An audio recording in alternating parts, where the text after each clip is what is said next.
Oh, yeah. Hell yeah. We're supposed to introduce you before going on, but whatever. Who cares? And one of these days we'll get better about this, not cutting the music out like that. Oh, yeah, like fading. Yeah. Yeah, fading it a little. I like this stuff. It's good. Skirt. Okay, now we've begun. Welcome everybody. It's Monday. You know what it is. Monday's for the mind. Getting that mind right. And today we're getting our moods right with my very good friend Priyanka Bhakta. And we're gonna make people sad today. We're gonna talk about some sad shit today. Yes, we are. Thank you, Chase and Shep, for having me on your mental health Monday on a national Mental Health Awareness Month. So what a great way to start it off. So happy National Mental Health Awareness Month to the both of you and all of you. Mental Health May. Yes. May. It has begun. MHA. We're familiar with that. Mm-hmm. I saw a company when I went for a walk the other day that was HMH. I was like, "What are you playing at?" I was like, "What is HMH even?" I didn't even care. I was like, "Y'all are trying to step on our anagram name." That's the word I'm looking for. Just our vibe in general. Just our vibe in general. Abbreviation. I think they're a construction company, but whatever. Anyways, getting that mind right today. And to kick off Mental Health May, we are talking about loss and grief. Something we all have gone through at some point in some form. And if you haven't, you probably will at some point. So, this could be good for the future as well. You can put this episode in your pocket, use it another day. Definitely. So how should we start this one out? But I don't know, man. Like, grief is very unique to talk about because, in my opinion, it's very unique to everybody. Like, I don't know. I probably grieve in way different ways than other people. Or, like, you could be really close with somebody, and when they pass away, you're like, man, thank God I was so close to them, and I got to, spend time and meet them in my life. Whereas somebody else might have that same thing happen. That person passes away and they're lost. Now I'm lost without this person. I don't know what to do. I don't know where to go. So, I mean, it's very deep as a subject, I think. We can start it here. I guess since you are our guest, we'll just rip the Band-Aid off. Would you care to explain to us a little bit of the rough year you had last year? Yeah. Now it's like that it's real. It's kind of weird to talk about. So for those of you that don't know me, again, I'm Priyanka. I go by she, her pronouns. Let's normalize pronouns. And I'm very familiar with grief and loss, and my journey with grief and loss as I continue the rest of my life with these experiences that I've had. I recently lost my grandmother that lived with me my entire life in December of 2020. She was 87 years old and she naturally died, which was, a lot easier to get through, which I'm sure we can talk about. And then in September of 2021, so about 10 months later, I tragically lost my sister due to mental health illnesses. And so I think this is an interesting topic for me and very close to home. Dealing with two very important and immediate family members in a span of a couple of months has been a complete whirlwind for me, to say the least. And it's a continuous struggle I deal with every day. One more than the other, because one was a lot easier to accept, whereas the other one really affects me every single day since it's happened. So we can talk about a lot of the experiences. I'm in a place where I think, we always talk about that 7 stages of grief. That is complete bullshit, by the way. Because in your mind, when you say 7 steps, you always think you're taking steps forward. In reality, the 7 steps of grief, you can go forward 1 step and go 5 steps back to the next day.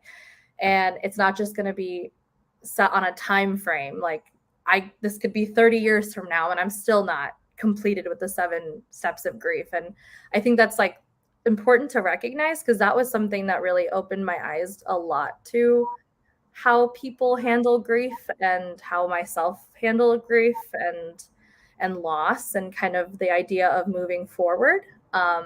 So yeah, that's kind of a little bit of my backing on that. Yes, somebody said health is not linear. Or healing is not linear, excuse me. And it's definitely just a bunch of this every day and choosing how you want to take the rest of your life with this idea of loss for sure is probably the hardest thing I would say I've had to deal with every single day.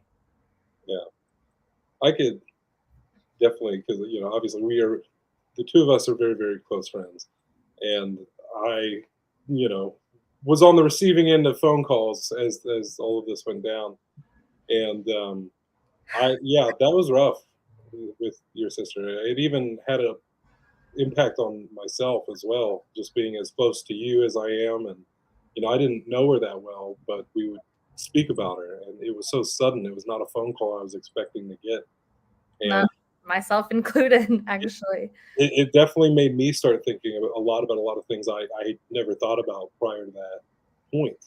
And I would imagine that the process of processing those losses are vastly different because my great grandmother passed away last year, and it was one of those things where she was almost 100 years old, and so I made sure to spend as much time with her as possible. Anytime I, you know, was in town or whatever, I would just stop by and see her. That was very important to me to know that, okay, it was one of those things that was very easy for me to deal with when she did pass because, she had a long, good life. And I knew that I had been there uh, to see her and everything. And that was a lot easier. But, you know, I haven't gone through this, but I'm aware that it can happen, and I feel like that when that happened, that's what made me very aware that it could happen because it hit so close to home at that point that I was like, I started trying to make sure I did that with people who weren't just my grandparents in their 90s, like just any friends or family in my life that I have, I just wanted to make sure, you know, you never know what could happen. And I could only imagine what that process would be like. I know even just when I think about it, I start getting real emotional just at the idea of getting a phone call about my mom or my sisters or something. Um, Yeah. so yeah, Yeah, and I will say it was also very interesting going through this time during COVID, during the pandemic, because I'm very thankful to the community health hospital here in Chicago, Illinois, because we weren't even allowed to have one person in the room. So I guess to kind of explain a little bit about what you talked about. So when I found out about my grandma passing away, I was in the car getting pasta, like this place called Pasta Bowl here in the city. Shout out to them. And I got a call from my dad, and I was joking because I was with my at the time, one of my neighbors decided to come with me. And I was like, oh, my dad only calls me at 8 p.m. on random days when it's to complain about me spending too much money or that somebody died. And I vaguely said that. And my phone is obviously connected to my phone, and my parents speak Gujarati, which is an Indian language, Indian dialect. And all of a sudden I just hear in his voice, he's getting very silent. And for those of you that may know my father, my dad is typically a silent man, but his tone was very different. And he just said that your grandma passed away. And I'm sitting here in the interstate of 90 on Chicago, driving in traffic, just finding out that my grandmother that has lived in my house, like my childhood home with my parents since my brother and sister were young, and they're significantly older than I am, is no longer like alive. And that was like a lot for me. Like I just didn't, when I heard that, I just didn't believe it. I literally said, what? And then it was also instructed by my father to call to I'm the one to tell my sister. And I'm very open about my sister's my sister's life, because I think it's very important to, especially now, to recognize that the stages people go through is very important, and how you let it affect your life. At the time, my sister was living in a sober living house. She had suffered with alcohol addiction for about 11 11 years or so. I just first discovered it, or at least started questioning it, when I was the age of 15, making her 25. So yeah, roughly around that. So I was the one to call her, and that was enough for me to already be shocked, then to be the one to give the news of our grandmother, who my sister is. I can't even imagine to tell you the relationship she had with my grandmother. I was shocked. That was like her person from when she was a child. And then, kind of processing that was a lot easier. Darian, who is your guest next week, is my partner. And I remember calling him and just going to his house and just not understanding what this meant. Like, I don't know what my life at my parents' house is without my grandmother.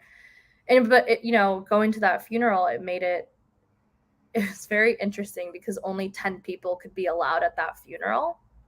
And so it was literally just me and my sister, my brother, my mom, my dad, and like her other 4 daughters, because my grandma had 5 kids.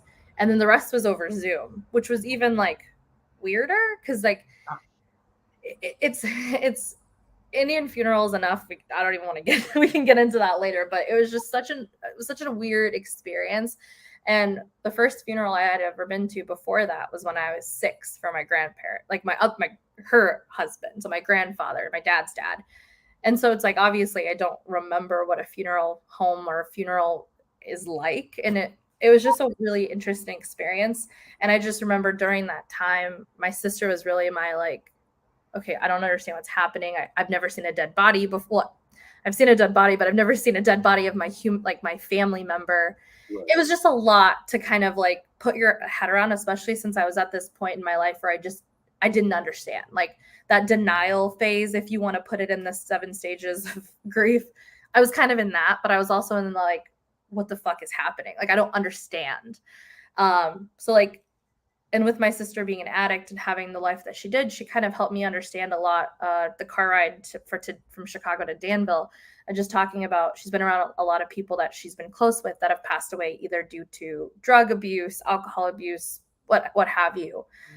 So she really helped me kind of like understand that a little bit more. Then to go through that same experience 9 months later with the roles kind of flipped, I don't even know how to explain. Like, I threw up like 6 times because at that point, she helped me get through my grandmother's funeral. And the person that was like my rock during that is the one that's in replacement of that. I didn't know.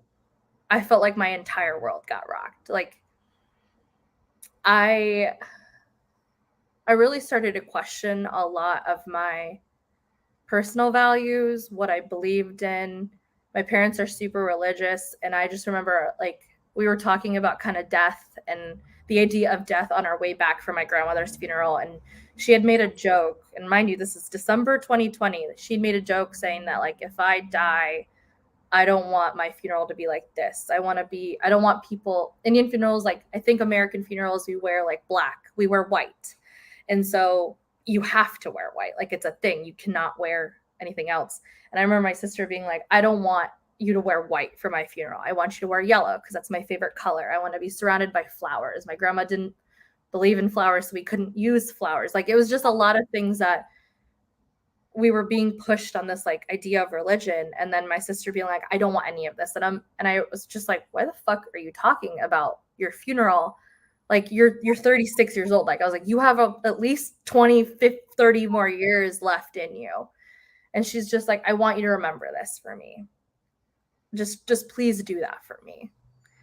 And then to just be in a position 10 months later, having to fight family members after just being like, this is my sister, and she asked us to wear yellow. And it was a lot. It was like a lot of things to process, of just like, I just started questioning who I was and kind of what I valued and what I supported, and not really understanding my emotions at that time, that I think a lot of us go through when we go through like a loss that is significant. We kind of just, we start to go through regret. We start to go through remorse of like, should I have said this? Should I have done this? And it's a lot of just like things you can't change, but also understanding okay, well, I can't change how I had this relationship with this person, but what I can change is how I move forward with my life. And I think, it's been six, 7 months, a couple months since it's happened, but I remember that day like it was yesterday. And I think about that every single day. And the only thing I can do is not, I don't like saying moving forward or moving on. I like to say moving forward because it is like, it was a big life lesson. I'm 27 years old and I never expected to, one, lose my grandma so young, and also two, never expected to lose a sibling so young. And I think, like, I know I feel like I'm talking too much, but I was like, I think it's really hard. The biggest thing for me was like, it's easy to talk about losing a grandparent, like I feel like a lot of people go through very similar experiences or at least similar feelings of loss. But I think the hardest part that made me feel so alone during that time is that not a lot of people know what it's like to lose a sibling. Yeah. And I think that was like a really hard thing for me because like I have a brother too, but I'm not really close to my brother. And I feel like it's really hard to have this like battle with yourself of just like I'm alone and I just want to go to this like dark place, but also I had a job at the time. I have, a partner that I live with. I have a dog that cares for me. Like I have these things in life, but I'm also experiencing like nothing matters. Like I could die tomorrow and none of this matters. Like just this like dark thinking that I was struggling with a lot. And Chase, I kind of want to take this back to you and Shep of like when you lost people, what did you experience? Did you experience something similar? Because I think a lot of us, as Shep said, like go through very different things, but the ideas are kind of the same. Like I feel like we all have at least some aspect of like, well, what do I want to do now? Or how does this affect me in the future? Or like, what can I do to be better? Whatever that looks like or means. I will pop up this comment here real quick from Randy. It says it's odd we treat funerals as more of a mourning event, not a celebration of their life. I agree with that very much. Might be kind of random. I watch the movie Coco every year, the Disney movie, because I love the way that Mexican culture handles death. They do celebrate that life. Yeah, Hispanic culture. Yeah. And I just like, I don't know. I feel like every funeral, because for me, I didn't lose anybody in my family till 2014, and my grandfather passed away, my dad's dad, and that was like the first loss for me and my family, and that hit pretty hard. Um, but over the past 2 3 years, I've just lost great grandparents. Like just now, losing great grandparents, and I've always known how fortunate I am to have like all my grandparents and aunts and uncles and like everybody's still around. And but on the flip side of that, I always knew that meant that it was all going to happen at once. Like when everybody does start going, it's going to be all at once. So I've like been mentally preparing for that for ever. I feel like for a long time now. Definitely since my grandfather's funeral. But at every single one of those funerals I've been to, it almost never fails that people like around my parents' generation, I guess, like I've heard it out of my dad's mouth, I've heard it out of my aunt's mouth. Like they'll turn to me and they go, "Don't do this for me." He said, "Don't do this. Go up to the bar. It's like you're not putting me in the ground. You're going to burn me. It's like you're going to get me cremated, and you're going to go to the bar, and you're going to get drunk, and you're going to share stories, and all this stuff, and celebrate." And I'm completely with that. I love that line of thinking. Yeah. Because there's definitely like a generational thing a little bit to it. I feel like I don't know if you've had that kind of experience of people being like, "Oh, I don't want all this." Oh yeah, plenty. A lot of the people that I mess with are like that. They would rather be celebrated than just everybody showing up and crying and stuff. More of a party. I know, me for sure. I've even made a song about like if I die, like here's how just remember all these good times. Don't be sad. But I went through the same as a young child, having great grandparents pass away, and it really, like you can't process it too much when you're kind of in your late teens and stuff like that. It's just like, yeah, he's old, so passing away is pretty normal.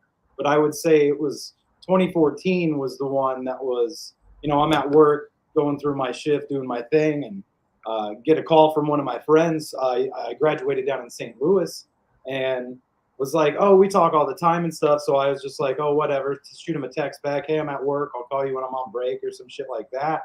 And he just instantly texted me back telling me that one of our best friends committed suicide the night before. And so it was like his birthday the day before. And it was like one of those, I was going to work like, damn, Chris's birthday was yesterday. I should call him when I get off work today, catch up and talk. And then while you're at work, you get to find out, well, he's no longer on the planet now with us. And to deal with that from far away, trying to figure out like, what happened, what went wrong, like what was he dealing with, because I haven't talked to him recently, and trying to look up articles, obituaries and stuff, not seeing it. Of course, I don't want to bombard this guy's family and try to get information or be like, when's a like a funeral or a celebration or anything like that, because they're grieving losing their son. So it was one of those that was catches you out of nowhere, and you don't really know how to process to move forward from there. I chose to do it as a song at some point, whereas like right when that first happened, I started writing a song because I felt anger.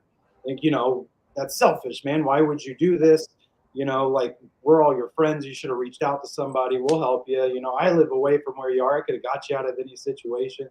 And then the second verse of the song was after, that time processing it all and being cool with it, and, telling them like, I don't understand choices that you made, but it's all right at this point, like everything's okay. If I saw you today, I wouldn't go right into like what the fuck mode at you. I'd just be so happy to see you and happy that you're here type thing. And it's such a wild ride in life. And then it was like right after that, I think like 3-4 months, another one of my best friends, he took his life again. And it was one of those that we never knew anything. All we got is a message from somebody saying, hey, he passed away last night, and we were like, damn. And we never saw an obituary. These guys never got funerals or anything like that. So there's a lot with my group of friends, this core group, didn't get any sort of closure on people's lives or anything. It's just like one day they're just not there. But, moving forward with life on that, it did teach me to be more in the moment with the people that I do love, and not being afraid to tell people that I'm close with, hey, man, I love you. I care about you. If you're going through something, you can let me know type thing. And, it kind of helped going with this Mental Health Monday. When we rolled into it, it was the same. It's just like it changed my whole worldview. I wanted to put that out there to let people know I'm somebody you can always talk to about anything, even if I'm like stressed to the max and it's like, I can't really hear what your problems, but I will because somebody needs to listen. Yeah, it's like I said, it's been totally different. Like every little hiccup in life and grief always is different. Like when my grandmother passed away, it was another one of those in 2015 that a lot was going on for me at that time. I was getting divorced for the second time. When she passed away, it's right around Christmas. I think I was having some money issues and stuff, and it was terrible. And then to have that happen, and I know I've talked about this on the show because I was recording a song called "The Best Days of My Life," because before all that happened, here I thought, man, I'm living the best days of my life. I got a pretty cool wife. Things are going good. We got a house. Everything's going good. And then I had to record this actual song while everything was not good. And then that was a struggle to be able, because I don't like to fake any sort of emotions within music. So like I was not feeling like the best days of my life, but it's like I have to remember, that I was living in it, and we can get that back. And to see, on the other side of all that, when it brought my family closer together, my mother stepped up and was like, well, grandma was the one that did everything. So somebody's got to pull the family together now. We started, having weekly dinners and all kinds of, holidays again. And so there is some good that can come from the grief and the loss, but it's just about getting to that point that really is hard. And I will. Oh, go ahead, Chase. Oh no, I was just gonna say that kind of I felt like I didn't answer your question earlier about processing and what I take from that. Like, I think we also benefit from being artists as well, because clearly he's given a few examples of times he's written music about something. One of the biggest losses in my life was in 2015, when I thought I was going to have a child, and then that didn't pan out, and it's like that's also an entirely different type of loss and grief. I It feel like, is. It is. and I channeled that into the script. I wrote a movie, and so we have those outlets to get that out, and I also just try to keep in mind, like, like when my great grandmother passed away last year, um, just remembering, like, yeah, you want to slip into that just like sadness and darkness and everything, but just remembering, like, that's not what they would want. Like, that's not what these people would want, and you just need to continue living your life as best as you can, because that's what would make them happy if they were still here. Yeah, and I like that you guys mentioned your your coping mechanisms in the way of like art, music. I didn't necessarily do that. That was kind of what I did when my grandma passed away. It was a lot easier, like I mentioned. But when I lost May, like I lost interest in everything. I mentioned to you both that I really questioned a lot of my values, what I believed in, what I didn't believe in. I was really angry. I was really sad. I was really emotional, and I really lost interest in a lot of things. Like, some of you may know me as Decor with Pri, and I haven't posted a video since my sister passed away because I actually stopped crafting, um, because I had no interest in it. She loved crafting. She loved painting. That was something we both had in common, and I completely lost that. I immersed myself in video games, and even that didn't really feel good. I just found myself being really numb, and I'm a kickboxer, and that was like the only thing that I could keep going because that was the only way that kept my emotions at bay. And even that was hard. And I had a job that I didn't like, and I'm in this like shop, like you mentioned, I was in a not good place, and I was also in a place where I was interviewing. And I remember this one time I was like hyping myself up. It was with a big company that I'm sure everyone, I don't want to mention it because to be real, but like I'm pretty sure you've had their French fries probably, or their breakfast at one time, if you can put that together, or their chicken sandwiches. And I remember about to get on this call, and that morning I was like, it was 10 a.m. and I was so excited. And then all of a sudden I saw a TikTok that her best friend posted of her videos of her, and I lost it. And that whole day, I had like 2 hours before my interview, and I was like trying to get out of rut. I was like cleaning my house. I was trying to like listen to podcasts and like just try to like make myself feel better, but I couldn't get out of that. And I just remember going into that interview and just starting to talk business, if you will, and just straight up telling the interviewer, I said, I'm so sorry. I'm not myself today. I recently lost somebody, and I am grieving right now, and I can't stop that. And I immediately was like, this person is probably just gonna be like, okay, well, thank you, bye. And I was very pleasantly just surprised to find that the woman that I was interviewing with was like, I totally understand. I actually recently just lost my brother to suicide 2 weeks ago, and I understand exactly what you're going through. And that was really a big shock to me, but it was also a big like eye opener in the sense of like, we always talk about that we never know what people are going through because of how people interact with their emotions. But that was kind of like a big thing of like, holy shit, we really don't know what people go through. And, I'm sitting here in an interview talking to this interviewee person, and this person is being professional, but also I just started crying on my interview, and they started crying. And it was just an emotional connection thing that I never thought I would get. But that led me to every single interaction I have with a person. I mean, since that conversation and onward, I always like to ask people whenever I talk to them, how are you doing today?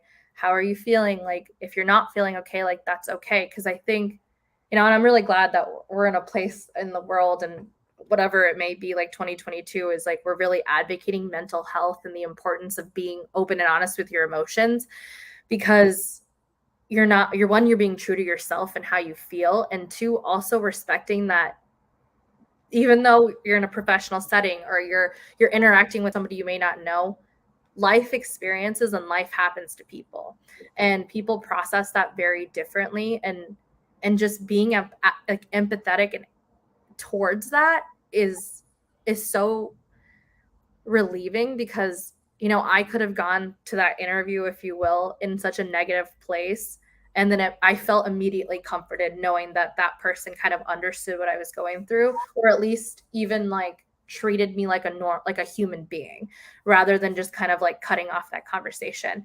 And even at the end I was like, I may not get this job, but at least I made a connection. They added me on LinkedIn and said I would love to like be on a lookout for you. They ended up moving forward with me with an interview, which was even like the next step. I didn't get that job, but it was just like that idea of like, wow, I didn't talk a single lick about my professional experiences, but I talked like I was a person, just telling them about my experiences, and they looked past that.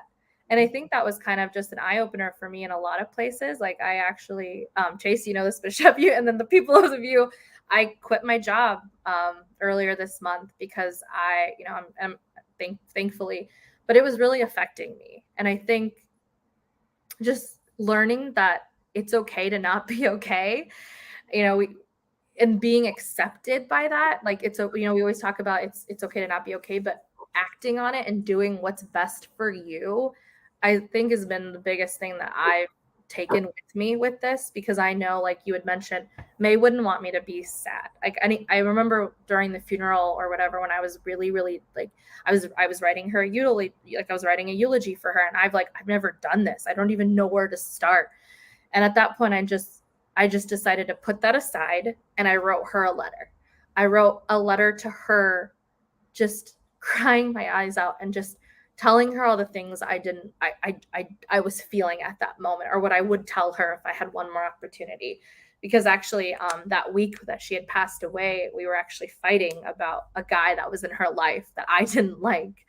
And the last conversation I had with her in person was over text, and it was just talking about her stupid cell phone bill. Like it was, but I was still so angry at her. And then I got a call on Saturday from my brother telling me that she's in the hospital and it doesn't look like she's making it. And to be the first person that was there, and she was just like, she wasn't unconscious, but she was on like a ventilator and she's basically brain dead. And me and Darian were the first ones there. And I'd never, ever in a million years thought I'd be in this like type of environment. To be the first one to see my sister, to be the first one to see her in the state that she was in. And I'm like shaking, sorry. And just kind of like realizing that this is real, that there's nothing that I can say, do that's going to change this. I just kept kind of reliving that moment of her passing away. So I just felt the letter writing was, I'm not a journaler, but it was kind of the only way that I could feel what I wanted to feel. And I'm so glad I did that, because I didn't read that letter to anybody. It was like 4 pages long, and I just folded it up and I put it in her casket when she was at her funeral. And I just felt like I felt better immediately being able to say what I wanted to say to her. Because I think that's a big thing when we discover loss, especially in a place if we're not in the best place with the person that passed away, or if we were fighting or had a tiff, or if you haven't talked to them in years and they're still an important part of your life. Like, just even doing that was a really big step for my grieving process, because at least I felt like I got to say what I want, like to say my piece to her. And I took a photo of that letter, but I still can't get myself to kind of read what I said in it. I know the basis of what I said, but it just really helped me with that. And I think that was kind of my coping mechanism, and learning how to kind of like relearn the things I love, because like you'd mentioned, I needed to refine myself. I went to therapy. I mean, I'd been going to therapy prior to that. So that was really helpful to already have that kind of established relationship. But then I texted my therapist and was like, I really need you. And I was really angry. Like I said, I wrote that in the letter. I was so angry with her that we were fighting. I was so sad that you you chose, like, you left me here to deal with my family, to deal with my life. You're the person I go to for advice. And she lived in the city. We lived 4 miles away from each other. So we'd go to the ice cream and we'd go to dinner and we'd hang out. And she's a 7-year-old daughter. Like, there were so many things. I'm like, you're 37. You're supposed to be at my engagement. You're supposed to be at my wedding. I was just so frustrated because this person was supposed to be there for my life and now they're not. And I remember telling my therapist a million times, I'm like, I'm so angry, but I can't be angry at her because she's not alive. And I remember my therapist telling me, well, why can't I be angry? And I'm like, because she's not here. And they're like, do you think she's mad if you're mad? Why do you feel like you have to hold your emotions back just because this person's not here? You can be angry and sad. You can be happy she's not suffering and be angry she's not here. You can feel both emotions. And that was something that I never really thought. I thought you could only be one emotion or only feel one emotion, but you can feel multiple and also not know what you're feeling. You could also just be like, I'm angry, but I also don't know what I'm feeling. I feel discomfort for the anger that I feel. And just coming to terms with that like all the emotions I was feeling helped me kind of process them, because I found myself wanting to numb. I smoked weed a lot and I didn't want to think about my emotions. I gave up drinking pretty much entirely because I didn't really drink that much before, but I just found myself taking one vice and being like, well, I'm not drinking, so I don't have a problem. But in reality, I was just finding a different way to numb myself because I didn't want to think about the emotions that I was thinking about. And, that was kind of, I had to tell myself not to and just sit with that and sit with what I'm feeling, because I'm not going to be able to move forward with the emotions if I don't process them properly. And I think that was like a really big like a really big skill I'm still learning to like obviously live with, because I'm not angry anymore, but I am sad. And I do find myself, even if I'm just like walking to like walk my dog, it immediately hits. And then I'm just like, okay, well, I'm sad. What am I going to do with this sadness? And am I going to cry? Am I going to let myself cry? I'm not a crier, but I forced myself to cry and took some time off work, and that clearly didn't work for me. I ended up quitting. But honestly, when I quit my job, like, I gave myself that time to process that and to just kind of like relearn the things that I love, because I know, like you had mentioned, my sister wouldn't have wanted me to stop living my life just because hers kind of stopped. And that kind of pushes me forward every day these couple of months. Like, I've been crafting again. I've been kind of refining the things I love, because as like we were talking about, I'm celebrating her life and mine. And all I can do moving forward is to be a better person for people and look out for people and make sure that they feel and create an open, safe space for people, because I wanted that. I want the same thing. Right. Yeah. I know I went on like 5 different tangents, but It's not. Yeah, as many times it's been brought up of it's okay to not be okay, and like we're very pro like feel your feels sort of thing, but like it's very true, because like we've talked a lot about how we move forward in these things and how we cope with these things. Yeah. But it's just as important to sit in these things sometimes and just embrace it and just feel what we're feeling. Because it does become just distractions. That's all it is. It's not going anywhere. Those emotions are still going to be there to be processed, like when the weed wears off or whatever. We're human beings, right? We feel things. Like, So, but it seems like everything you just said is a great example of like it seems like once you started to allow yourself that time to feel that and process that, it seems like you're coming out of it. It's easier for you to move forward. And I completely understand that. Like I said, with the thing with the child, that was 2015. It's 2022 now, and I still find myself like, it'll be the most random fucking thing, Right. that'll happen, and it'll just hit. it's a trigger. Yeah. Damn, like, and just almost, sometimes it might take me out of commission all day, Mhm. just like how sad I am over it. Yeah, it can be very difficult. You really can, man. I turned into like I saw a lot of great quotes, which helped me a lot of like along with my journey of saying like people on the in the world they die twice, when they physically die and the last time someone speaks of them.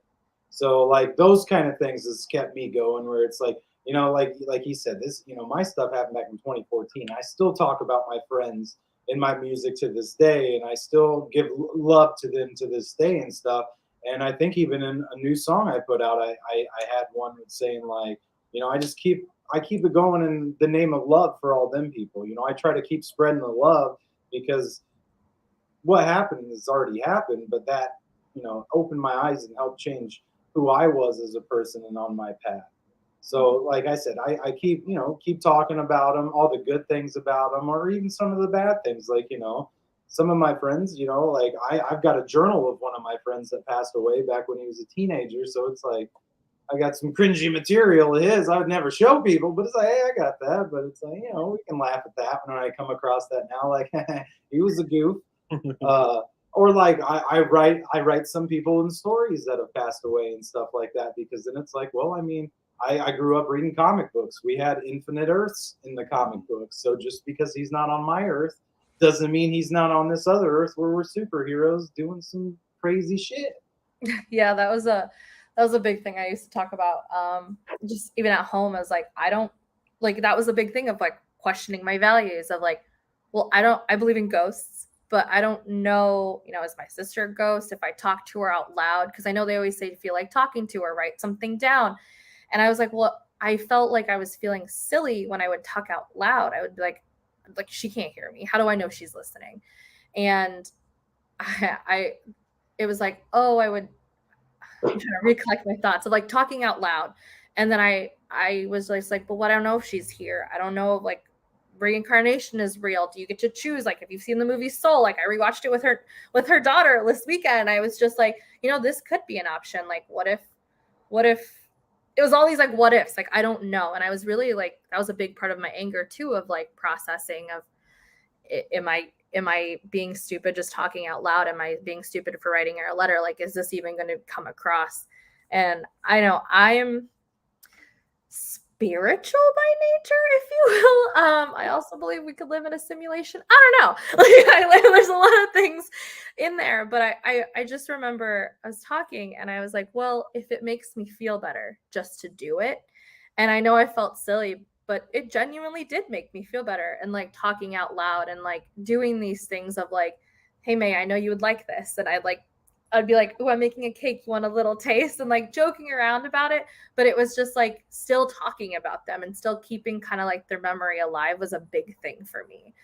I had an idea and I completely forgot what I was going to say. It's Chuff, you said something and then I was going to elaborate on that, but I forgot. So I'm going to go on that. But yeah, it was just going back to like, I don't know what it looks like because, energy is not created nor destroyed, but we don't know what souls are and stuff. But it was like, I want to keep her alive because I fought myself being like, am I going to remember what she looked like, what she sounded like when I'm older? She's never going to be able to meet my kids, but do I know that? Oh, I remember. I don't know what I believe in. I'll be very honest with you, but I will say when she first passed away, and I don't know if you've had similar experiences after this, but I had a dream one night where it was like right after her funeral, a couple of days or so. And I had a dream where she kind of visited me in my dream. And I remember in my dream it was so vivid too. We were at like a weird brain carnival, like my dream carnival land. And I straight up told her, I said, you're dead. We just celebrated your funeral. Like, this isn't real. And she's like, yeah, I'm dead, but don't think about that right now. Let's just have a sister date and hang out. And the whole time, like, I'm crying in my dream. And I'm like, you're literally dead. This is going to get pretty triggering. So trigger warning for those people that are listening. Indian funerals, they'll do cremation because they believe in reincarnation. Your body can't move, your soul can't move on to the next life if your body is still present on Earth. And so, we do cremation. We don't do burying. It's just a thing. We did that with my grandmothers. But the difference is, and I didn't learn this until I told my therapist, which is why it's so triggering to me, is that we actually watch the body get put into the cremation. And it's so weird because like they're in a casket, but the body's actually in a cardboard box. You could also put it in the coffin, but that's unnecessary $10,000 that you don't need to pay for. And they kind of shove this box, put a lid on it like a present, and then just shove them in the fire. And that was the most triggering thing for me, because I have to relive that. And I just remember being like, I literally saw them put your body like a present in the incinerator. And she was just like, don't think about that right now. Let's just have fun. And at the very end, like, we were doing carnival games, and I said, okay, fine. And I just remember at the very end of that dream, I was crying. Like, I was crying, and I was like, and she just said, I love you. And I want you to know that I'm always here for you, and that you're always going to be my sister, no matter what we are arguing, whether we're not. And I'm going to start crying, because it was so vivid.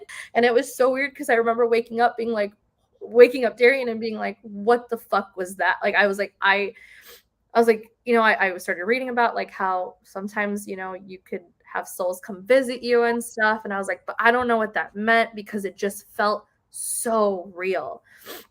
But I woke up the next morning, and Darian's like, even if it wasn't real, how are you feeling? And I was like, honestly, it was really nice, because I felt like I got the opportunity to kind of officially say goodbye to her, even though I didn't get to at the hospital. It was just like so refreshing for me to kind of have that I'm like, even if it wasn't real, even if it was real and I made it up, like, I'm so thankful for that moment, because I was able to kind of pick myself back up a little bit more and be like, I want to be better. I want to be an advocate for people that are going through addiction or mental health or anything in matter, even if it's a little thing, because it just kind of fueled me to keep going, because it made me feel like she's at peace and she's not struggling anymore, because majority of my life I had to see her struggling. Majority of my adulthood, from 15 to 27, I had to see her, my older sister that I'm supposed to look up to, that's supposed to be my advice that I go to for boys and life advice and all this stuff, that I never had that opportunity to. Like, she's supposed to be here for the rest of it, and now it's like, I'm going to be that for myself, but I'm going to do it in her memory, or at least be better for myself, for others. And I started reevaluating a lot of stuff. Like I mentioned, like, I want my next job to do very good impact in the world, whether that's for addiction or just people with less access or a bit availability, education, whatever that may be. I really want to make a difference, because if I can do anything for her, it would be that. And that was kind of just like, yeah, it was so weird. Like, I don't know what I believe in anymore. And I think that's just going to come with what I experience and what I continue to experience. But yeah, that was a big thing for me. It's just like understanding what happened, how it happened, and how I can move forward from there. Yeah, that was where I was going with that one. But yeah, that was a lot. I'm gonna need a break. You guys talk now. During our 420 show, we got into some real cosmic conversations and stuff, and Belle and I had a talk after the fact, because she was a little wigged out by some of the stuff we were talking about, and she like explained to me why. And I thought the conversation was interesting, because I'd never really considered this, but she's telling me that like it's completely challenging her beliefs, everything that she believes in, like to talk about a multiverse and ghosts and all sorts of shit like that. But you and I, we talk about this shit all the time. I know that Yeah. you and I constantly talk about this kind of stuff. I know I've had those dream situations as well. But what we talked about on 420 was that like there are those people that like that freaks them out, in the sense of like it's the unknown and it's big and it's massive and we're these small parts of it. But for us, it's like it's comforting. There's something comforting about knowing, like, yeah, like there's infinite Earths, like there's all these different worlds, these different versions of us. That's like, things might be going hard here, or like you may have lost somebody here, but they might be vibing and thriving in the next world over. Else, right? And I think that was so interesting that you say that. Sorry, didn't mean to cut you off. Please go ahead. Like my mom had mentioned this after, because like, you know, that was a whole different thing of like your parents losing a child, like you had mentioned, you know, like that's a whole different thing that I could go through. But my mom had mentioned, you know, when May passed away, that my sister was kind of frantically acting like a couple hours before she was going to go see her friend. And she actually had a heart attack while going to go get Italian beef with her friend. And she had a lot of heart problems because of her drinking. So, you know, thankfully it was knowing it wasn't like an overdose on alcohol that killed her. It was just kind of the aftermaths of her body. That also brought me a little bit more comfort because, you know, that aspect could have gotten a lot worse, but and other reasons to be more mad. But at that point, it kind of brought me comfort that she chose to kind of do it on her own terms. She stopped taking medications and all this stuff. So that brought me some peace. But what I wanted to say was, my mom had told me that she had a conversation with my sister prior to, like a couple hours before, that she had a dream that our grandmother that passed away came to her in a dream and was saying that this isn't the life she needs to be living. Mm-hmm. That I've seen it now and this isn't it. And my sister was like, I don't know what this means. Like, what does that mean? Like, and she was very spiritual. My sister was very spiritual, especially since being in AA, they really, you know, talk about spirituality and becoming one with yourself. So that was really, I remember her Instagram stories were always an inspirational quote from a lot of her stories. And I was like, oh, May's okay, because she posted her her inspirational quote of the day on Instagram. Like, that's how I know she was like sober and doing well. And then to find out that like she had said that the day before she passed away, that like my grandma said it's time for you to come with me, and then her to pass away 5 minutes after my parents got there and said that we're not going to pull the plug, and she decided to pass on her own.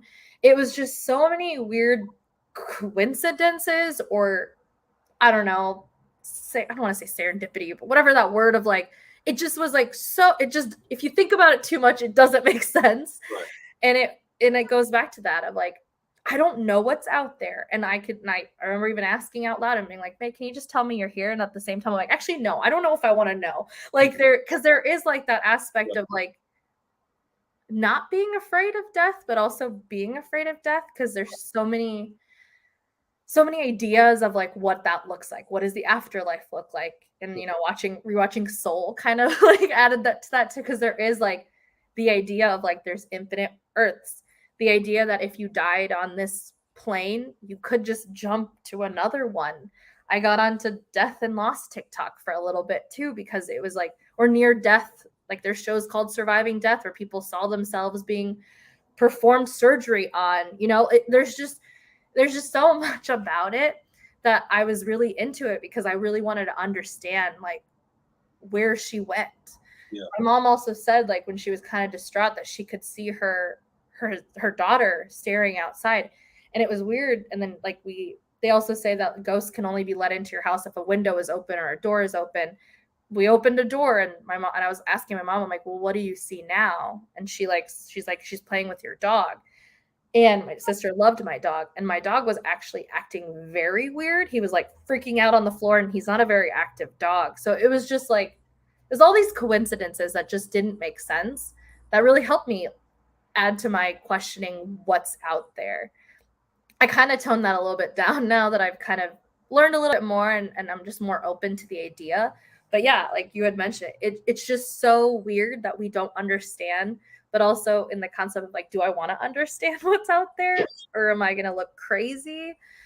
But I think when you're grieving, you kind of just push that past it, or you kind of have to look past that, because if that's going to help your grieving process, like that's what was trying to help me grieve and understand of like, I'm a very scientific person, or I like the idea of knowing what's happening, and me not knowing and being okay with me not knowing was a big part of kind of my process too.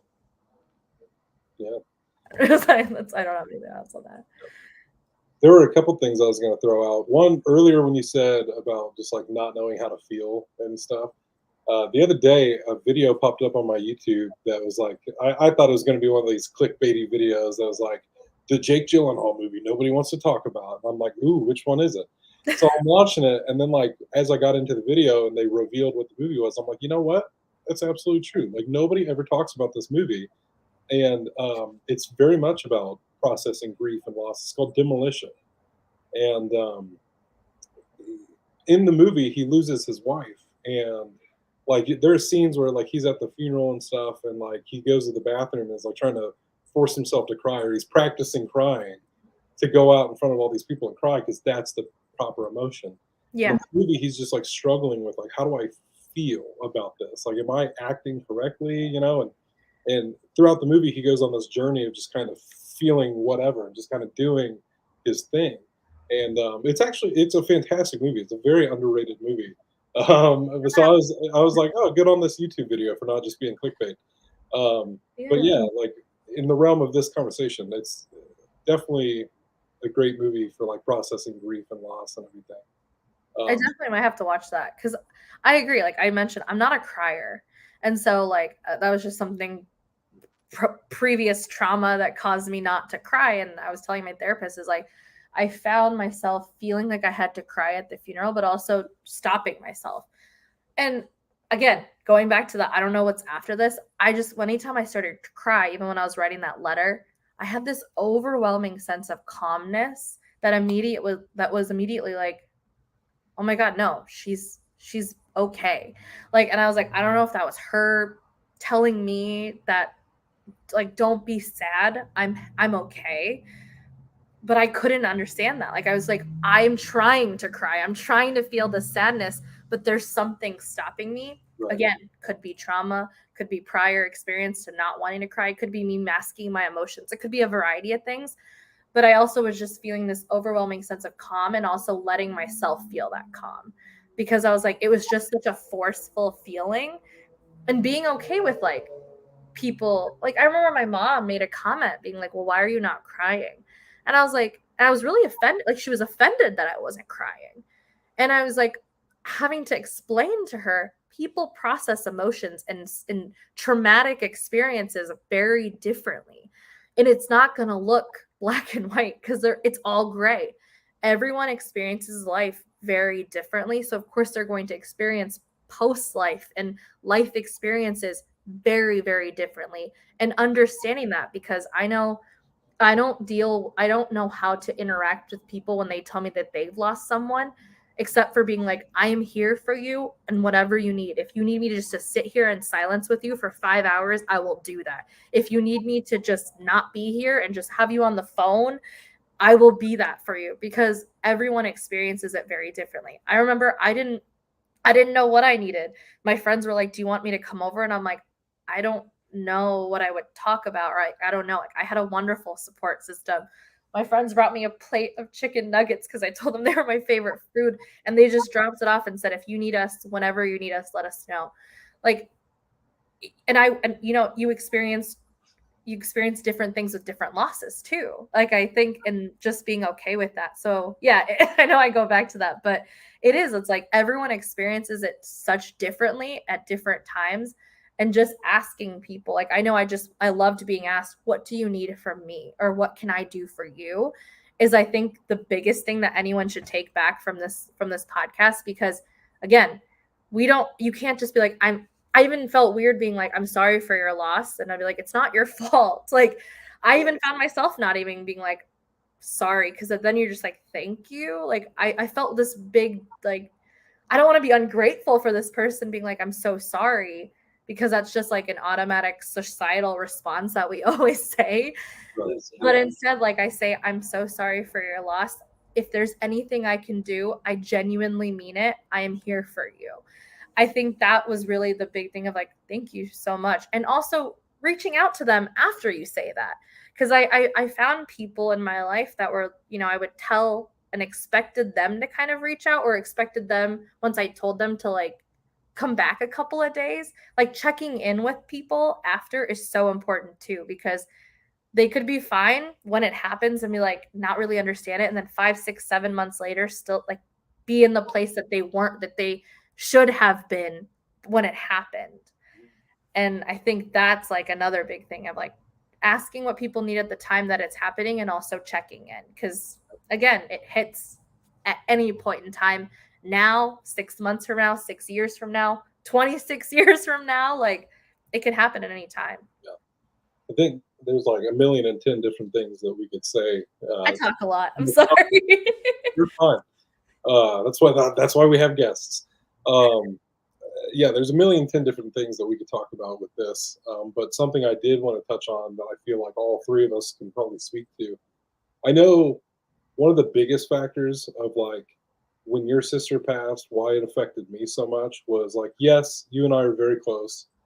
Um, I have sisters, like just all these factors. But I think the biggest one was that at the same time, I'm going through all this stuff with somebody who's like a brother to me, who's also dealing with addiction and alcoholism and stuff. And he's since gotten help and he's doing good and everything.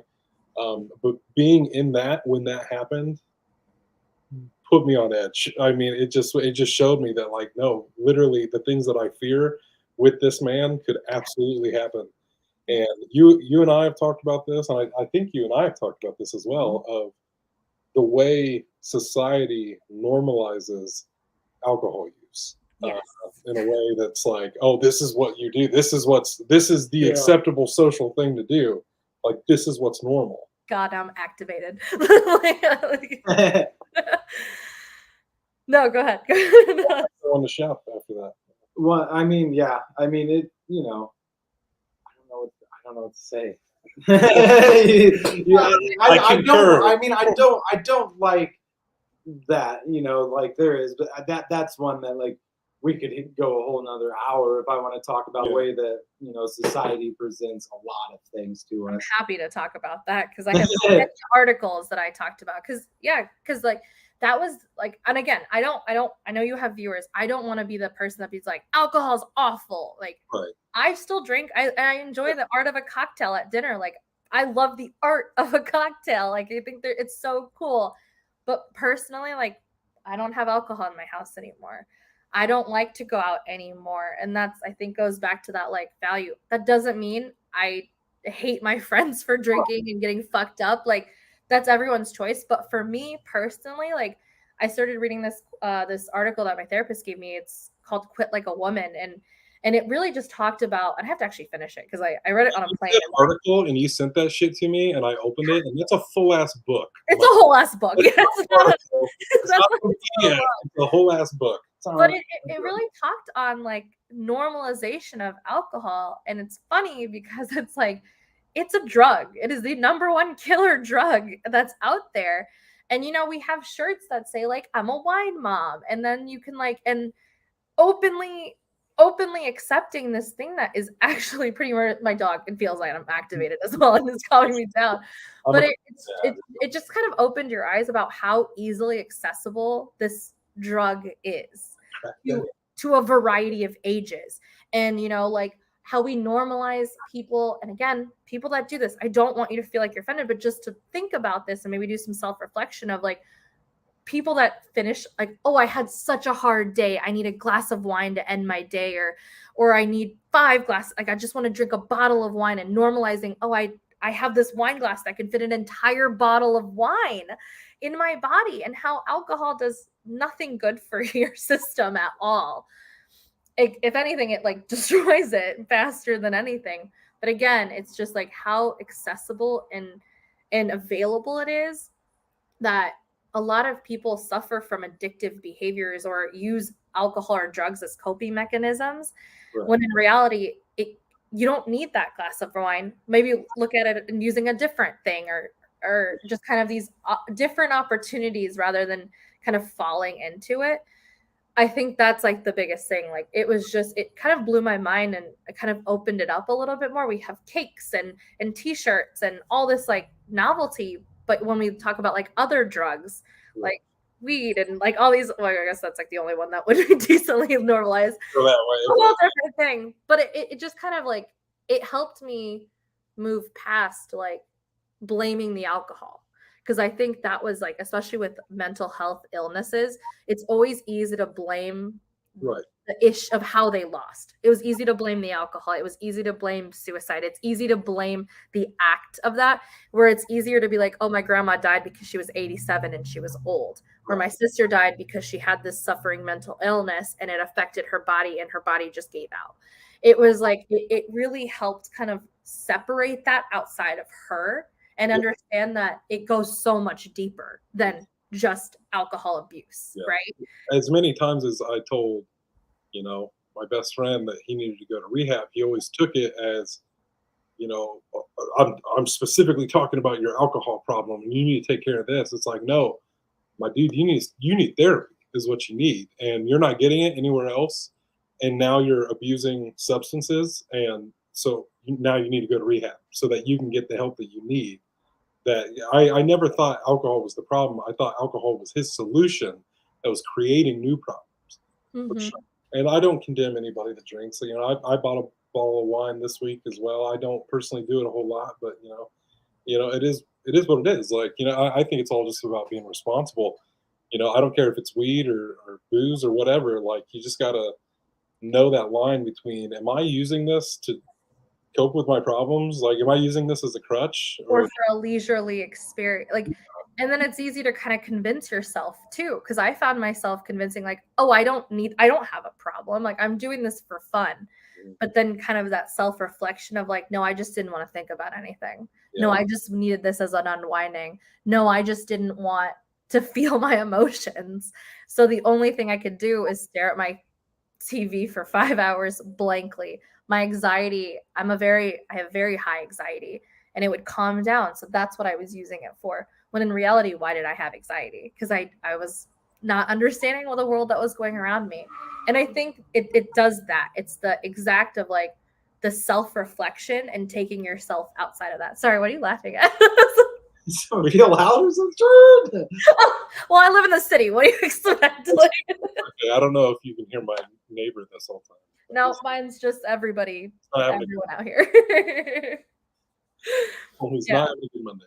I was like, Chase hears these sounds all the time. This is literally when I live downtown is even worse. You'd hear an ambulance every 5 minutes outside. But yeah, it is. It's like it's kind of just that like self-reflection that's the most important, I think. And then understanding that it like easy to blame the issue at hand when in reality there's nothing to blame, right? Like taking that blame out is the hardest part because it's the easiest way to accept it. But it's just being like, I don't know, like looking at all of the good things, looking at all the bad things, but also just being like, that made up her.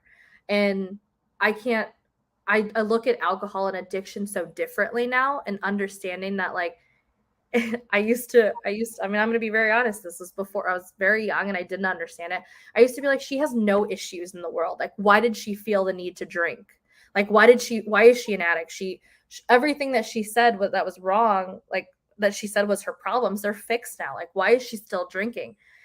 And now knowing what I know, it goes so much beyond that because it's repressed trauma that I've had repressed trauma from when I was like child that still affected me at therapy. And it goes back to just getting the help you need, even if you feel like you don't need help. Mental health and going to therapy is just like a checkup at the doctor to make sure everything's okay. Because even little things of like, you may not think is traumatic because you're like, oh, I've already processed that. You actually may need to revisit that and process that with a professional because, now I look back and I'm like, maybe a lot of the reason that my sister was drinking was because of a lot of repressed trauma. And a lot of that was her only coping mechanism in a lot of situations. And the problems that I thought she had, it goes so much deeper. And it goes back to, we really don't know people and what they're going through. And I think that was the biggest eye opener for me of like, your life may be okay in this time period of your timeline, but that doesn't mean everything else that's happened to you does not affect you in that current happy stage of your life. Does that make sense? I was like, because I think that was like the biggest kicker of like, wow, yeah, I can't blame her alcoholism. It was just a coping mechanism. It goes so much deeper than that. Well, like I said, we could probably go on this topic for another hour. But we need to start wrapping it up. I'm going to throw some comments up here real quick that we didn't get to. Please, I'm sorry. I didn't even ask people questions. I feel like an asshole. We're just now starting to get like more comments, I feel like. So we're trying to figure out the best way because like I feel like last week or whatever, we just kind of didn't throw a lot of them up. And it's just because the conversation was flowing. Vivid and engaging. But yes, Randy earlier said, I was raised Christian. I was always confused when funerals happened. I never understood why we felt sad if the deceased was now in an amazing place. The best answer I ever got was, because we're selfish. We'd rather them be here with us and suffering than lose them to the heavens. Well, funerals aren't for the dead, they're for the living. Yeah. Like that was one thing that I heard, that it's like, they could be for the person that passed away, but I feel like it's very similar, It's Yeah. like that selfish thing. Even I don't know if you watched this week's Winning Time. or Not yet. No. Well, then I won't get too into it. But some shit went down. Somebody was having a hard time processing some grief because of some selfish feelings, wanting to just keep somebody on earth that was very clearly slipping. Mhm. And Randy put 2 and 2 together. he saw episode 8. Only one place has fries, breakfast, and chicken sandwiches. That's true. Only one place. One place that we don't mention. Yeah, I'm a viewer. Alcohol is trash. Yeah. I'll take. And then last but certainly not least, love you boys. Love you, Budgie. Love you. Love you back. And last but not least, closing thoughts. I feel like I usually end this, so I'm going to start it this time. Going off of Pudgy's comment there. Priyanka, I love you so much. Thank you so much for joining us and sharing all of this on the internet. I know you and I have personally talked a lot about it, but I thought that you'd have the best insight into all of this. I'm not an expert, I will say that, but it's my personal experience. But I've gone to some experts and I live with one, so kind of Join the show next week. No, yeah, join next week. So you'll see my expert partner, if you will. But no, I think I'd say just feel your feels, and if you're on the other side of this, or if you're struggling with anything, reach out, because Please. people are there. People will help you. So. Yeah, and thank you both for having me. I appreciate this, and I know it was really hard. I cried a little bit, but I think it goes back to the awareness of just I'm a lot more open to talk about it, and I think the more I talk about it, the more real it feels, but also helps me in my process. So I hope my stories help someone else out there. And if, again, like Chase said, feel free to ever reach out. Like I'm happy to provide my email address, or you can find me on YouTube. But it's like sometimes maybe it is even easier to talk to a stranger or just to tell someone, because if it all lives up here, talking it out, sometimes maybe that just saves someone's life. So yeah, thank you for having me. And thank you again. That was it was Belle had commented it was a fantastic episode. Definitely was tonight. And yeah, man, like grief we're all gonna have to deal with this in life, and it's terrible. But everybody, a lot of people have went through it. People can help you through it, maybe point you in a direction you didn't think about, or just like you were saying earlier, just simply sit with you and just be there, because sometimes it's nice just to have another body there simply just doing their own thing. Yeah. Hell yeah, boys and girls. Awesome. Another Monday, we got that mind right. We'll be seeing your boy next week. Old Darian Nyheiser on the show. Returning guest. It'd be good to see him again.